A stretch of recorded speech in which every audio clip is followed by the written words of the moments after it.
Everyone's wondering what and where they all come from. Everyone is wondering what it's gonna go when the whole thing's done. But no one knows for certain, so it's all the same to me. Think I'll just let the mystery be. Some say you're going to, some say you're gone forever, and some say you're never coming back. Some say you rest in the arms of the Savior if in sinful ways you lack. Some say they're coming back in a garden, bunch of carrots and little sweet peas. Think I'll just let the mystery be. Everybody's wondering what is where they all came from. Everybody's worrying about where they're gonna go when the whole thing's done. But no one knows for certain, so it's all the same to me. Think I'll just let the mystery be. Some say they're going to a place called Glory, and I ain't saying that ain't a fact. I heard that I'm on the route to purgatory, and I don't like the sound of that. I believe in love, but accordingly, I choose to let the mystery be. Everybody's wondering what and where they all came from. Everybody's worrying about where they're gonna go when the whole thing's done. But no one knows for certain, so it's all the same to me. Think I'll just let the mystery be. Think I'll just let the mystery be. Think I'll just let the mystery be. Thank you, Tony. So good afternoon and welcome to Comox Valley Unitarians. My name is Lynn Armstrong and I'm your service associate for today. We welcome people of all identities, including all races, ethnicities, gender identities, sexualities, abilities, and all economic backgrounds. We value diversity and believe it strengthens us and our community. We invite you to bring your whole self here. We respectfully acknowledge that the land we gather on today is on the unceded traditional territories of the Comox First Nation, the traditional keepers of this land. And we know this includes the Penlatch, the Ayixin, Satlut, and Sisitla peoples. And we actively work to learn more about the history of this beautiful territory. We're especially happy today to have with us Reverend Ashley Burchak as a guest minister. She moved from the States to the island in the fall and has become the settled three-quarter time minister in Nanaimo. She has a really interesting background. You might have read her bio in our e-newsletters. History as both a Unitarian minister and an actually practicing Buddhist. As you've already seen and heard, we also have with us another gift from the Nanaimo congregation, Mr. Tony Turner, an acclaimed Unitarian musician.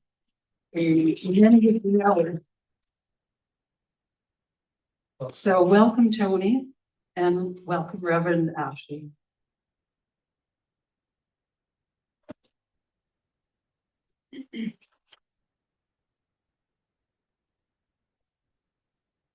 Welcome to this place of reflection, fellowship, and inner growth. I'm Reverend Ashley, and it's my honor to be here with you today. As we enter into this time of sacred awareness, I invite you to rest. Rest in this present moment with an open heart. Simply let this moment be as it is.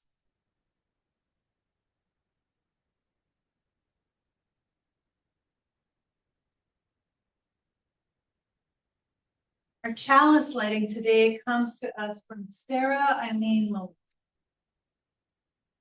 Out of the flames of fear, we rise with courage of our deepest convictions to stand for justice, inclusion, and peace. Out of flames of scrutiny, we rise to proclaim our faith with hope to heal a fractured and hurting world. Out of the flames of doubt, we rise to embrace the mystery, wonder, and awe of all there is and all there is yet to be. Out of the flames of hate, we rise with the force of love. Love that celebrates our shared humanity.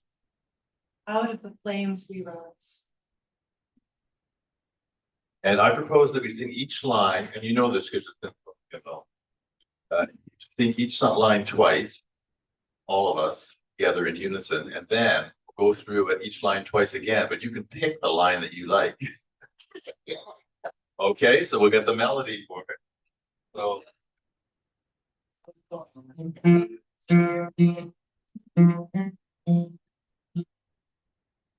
Where do we come from? Oh, sorry. I'm sorry. Where do we come from? What are we? Where are we going? Where do we come from? What are we? Where are we going? Where do we come from? Where do we come from? Mystery, mystery, life is a riddle and a mystery. Mystery, mystery, life is a riddle and a mystery. Where do we come from? Where are we going? Where do we come from? Where are we going? Come from?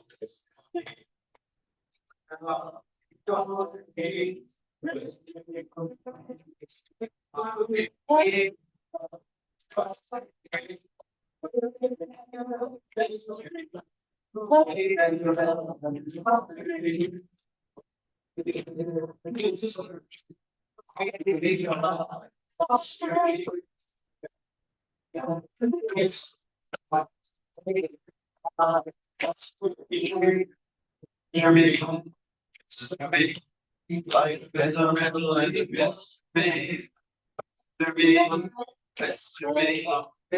is a riddle and a mystery. Mystery, life is a riddle and a mystery. Mystery, mystery, life is a riddle and a mystery. Mystery, mystery, life is a riddle and a mystery. Mystery, mystery, life is a riddle and a mystery. Hello, my name is Wanda Harsema, and I am the secretary to the board. And I have two short announcements for the life of the congregation. First of all, the board and several other leaders in our congregation were able to meet with Reverend Ashley earlier today. And I think we had a really good conversation about ways that she'll be able to support us in the future. We're, of course, just at the beginning of conversations, but I think the meeting was very hopeful and welcome. Secondly, in the spirit of being a welcoming community, we would like to revise our name tags. Lynn and Greg have done a terrific job of coming up with some samples that are at the back. And we would like people who want name tags, well, everybody wants a name tag. Could you go to the back, right where Margaret is? And there are several samples, and it's actually a really good game of which one doesn't belong. And so you have to look carefully to see how they're different. What we would really love is if we could end up with pronouns on all our name tags and have a sense of uniformity, and also be able to offer name tags for people who are new to our community. So please take the time to go to the back you're to check your name, but also put a check mark on the name tag, the design that you like the best. Okay? And Greg and Lynn and I are here to help if you need some help with that. And just to verify the information we have Yeah, about you is yeah. accurate. Yeah. And if you want pronouns on your card, you can put what pronouns you would like. Okay, so if you don't put pronouns, you don't get pronouns. Is that right, Greg? Yeah. Okay, Renan, I stand corrected. Yep, that'd be. Think you have any little ones probably want to come up and talk about things, but I'll tell the same story and have the same conversation with all the grown-ups. So we all see this smooth stone here. How did it get smooth? Erosion. Lots and lots of pressure and erosion and friction, right? It didn't just get that way by being dusted with a feather duster. Lots of energy went into that. So there's a Buddhist nun. Her name is Tenzin Palmo, and she went and she lived in a cave and meditated by herself for 12 years. Really quite extraordinary. And when she came out of that 12 years of retreat, she wasn't sure what she should do next. And she thought, well, I could go back into retreat. That was really lovely. I enjoyed that. Or I could go and I could start an abbey and help train young women in Buddhist thought and higher education, which was very lacking because, like many cultures, Tibetan culture is patriarchal and a lot of women had not been trained up in this. So she thought about this and she went to one of her teachers and he listened and he said, well, if you go and you go into retreat, I think it's going to be very easy for you. I think it will be, very peaceful and you will have lots of success. And if you start the Abbey, I think it's going to be very hard, lots of obstacles, really difficult. And so she heard this and she wasn't sure what she would do. And she went and she talked to a priest who was a friend of hers, Catholic priest. And he said, well, it's obvious which one you have to do. You have to do the hard one. Because if we are like stones or like pieces of wood, we don't get smooth without challenges. So it can be very useful to us as we face challenges in life to look at them as opportunities to grow and to become more of what we want to be. And if there were children, we would sing them out now. So I don't know if you sing to each other. So in that case, we'll just go into some time for some meditation or prayer as you feel called. Some silent. 2 days after the presidential inauguration in 2017, I preached a sermon about the need for our faith to be prophetic. Someone stormed out, which is okay with me. If you don't risk social disapproval to tell the truth when it's still safe, later on you might have to risk much more. Later on, you might not be able to tell the truth at all. I told the congregation that prophecy isn't some kind of magical power or miraculous achievement, but simply telling the truth about what's possible. And it isn't some unique calling reserved for special people. It's very ordinary, even if it is difficult. We are all called. And I said that The future of our country did not depend on any political leader, but rather on what each of us did next. People of conscience can speak as prophets before tyranny takes hold, or they can die martyrs fighting it afterwards. In that sermon, I referenced the play Angels in America, which is set among gay men in the midst of the AIDS epidemic before AZT. And its protagonist speaks of living past hope. He speaks about watching so many die of AIDS and yet wanting more life. Somehow finding hope by living past hope. In the continued desire for life, for hope, there is hope. The play begins with him, like all good prophets, refusing his call by telling the angel to leave him alone.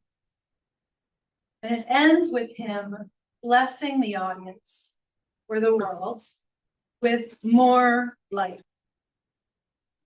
And it's a way to express his prophecy, which somehow in the midst of tragedy and destruction is hope. In the years surrounding the Holocaust, theologians and philosophers became increasingly interested in life after hope and making meaning in times of despair. Existentialism grew in popularity, and people spoke about the death of God, by which they meant the death of belief in God, by a world that couldn't square what happened with a world guided by benevolence. The 2020s have seen a revival of that. Stoicism and existentialism seem to be the popular philosophy of the day now. No reason. You'll also hear people joke. I think I died of COVID in this hotel.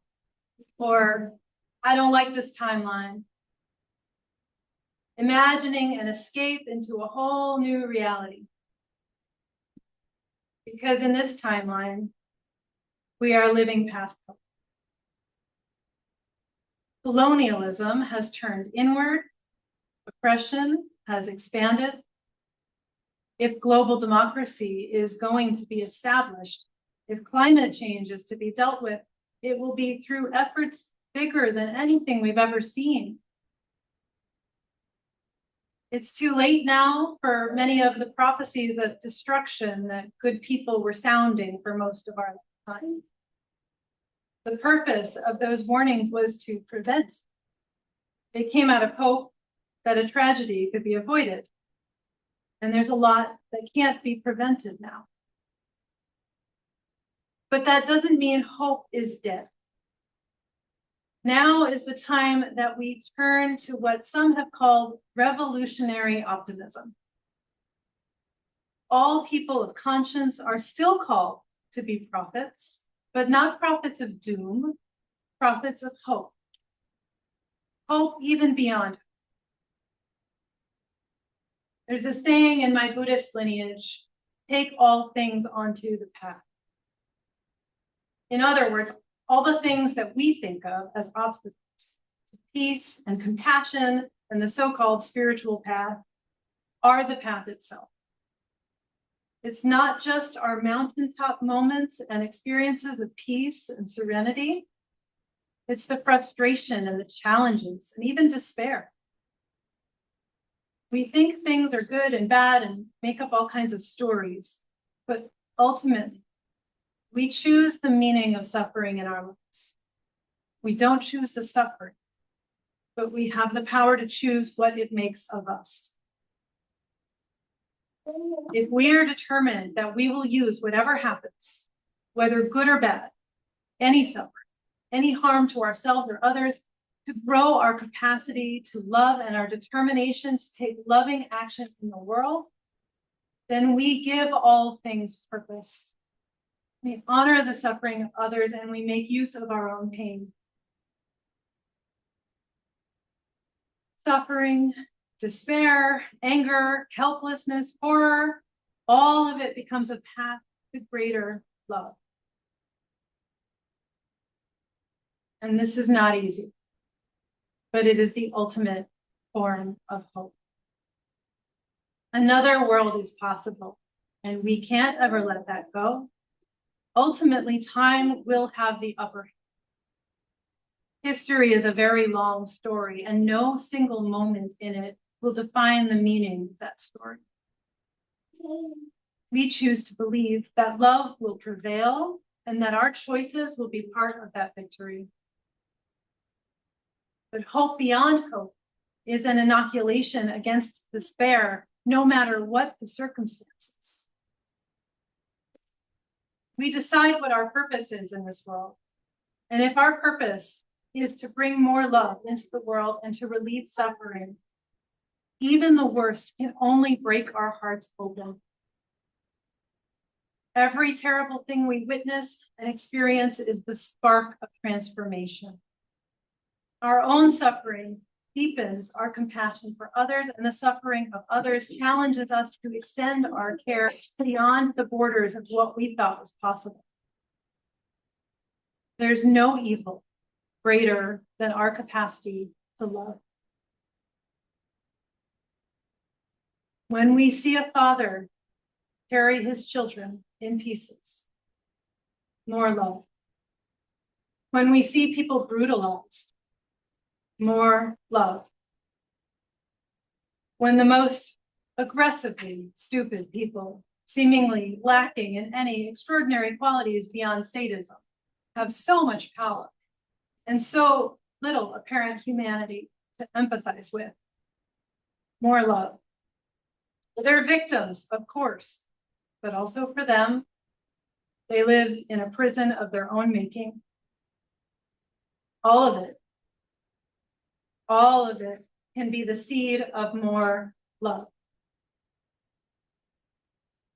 And it's our faith that gives us the roadmap to making this a reality. It's important to commit internally to allowing love to transform us, but this is a practice. It's not a single decision. We choose it again and again, every moment of every day. We let our joys strengthen us and connect to what is possible. The freedom and happiness that is everyone's birthright. And we let our frustrations and difficulties connect us to the pain of others. A community that supports us in this commitment is part of the scaffolding that strengthens our resolve and keeps our internal compass pointed in the right direction. What does more love look like? I think each of us can only answer that for ourselves. It's particular to each life. Some of us may need to extend more care to ourselves to address past trauma, while others might need to learn to take action for others and abandon selfishness. Some may need to take time for solo contemplation, while others may need to get out into the world and learn some patience by dealing with irritating humanity. Some may be in a stage or situation when they can take greater risks or have different choices available. And we each have a different gift to offer. But we can support each other in building the practice of love. So it becomes natural for us to respond to every situation by expanding our hearts, using the many contemplative practices and compassion practices that so many people across time have developed to do that work, being a community that holds space for each other to transform, showing up for each other. Sometimes it's an internal process, sometimes an action. The internal process is what gives us the wisdom to act well. But always, more love, more love, more love. The way to have hope beyond hope, to wish a blessing of more life on a besieged world, is to live into the blessing of more love. And this is how we don't wish for another timeline. We don't believe that wonder and meaning are dead. We don't make jokes of nihilism and despair.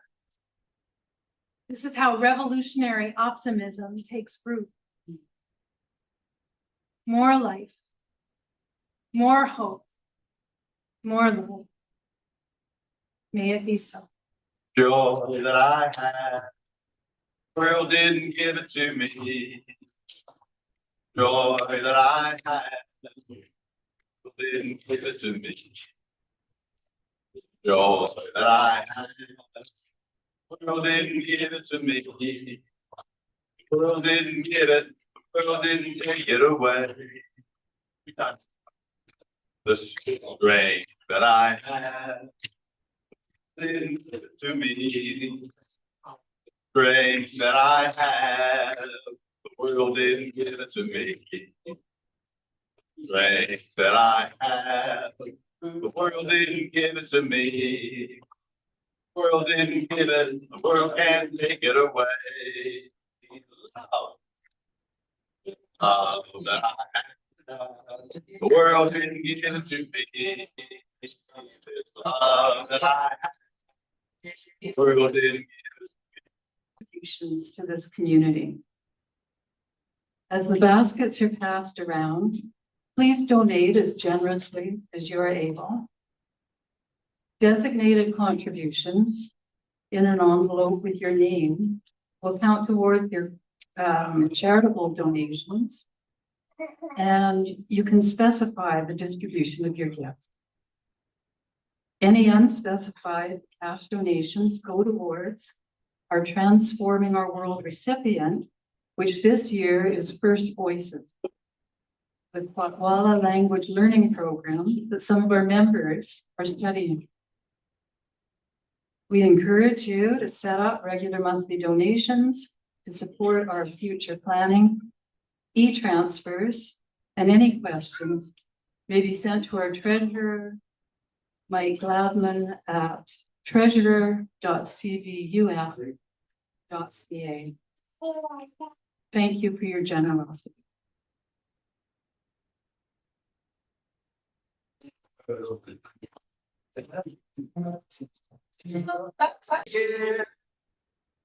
Together, share from this, we share in love, we listen in love, we hold one another in love. Each joy and concern we witness and learn and grow together in love. And grow together in love. Oh, thank you, Tony. That's beautiful. Reverend Ashley will offer closing words and a benediction as we extinguish our chalice. And then we'll join hands and sing Carry the Flame as we do. And afterwards, please stay. Stay and join us for a potluck meal together. May you be blessed with more life, more hope, and more love. Go forth and be a blessing. And as we extinguish this chalice, we offer its light to all beings everywhere. May we carry its flame of inspiration within us.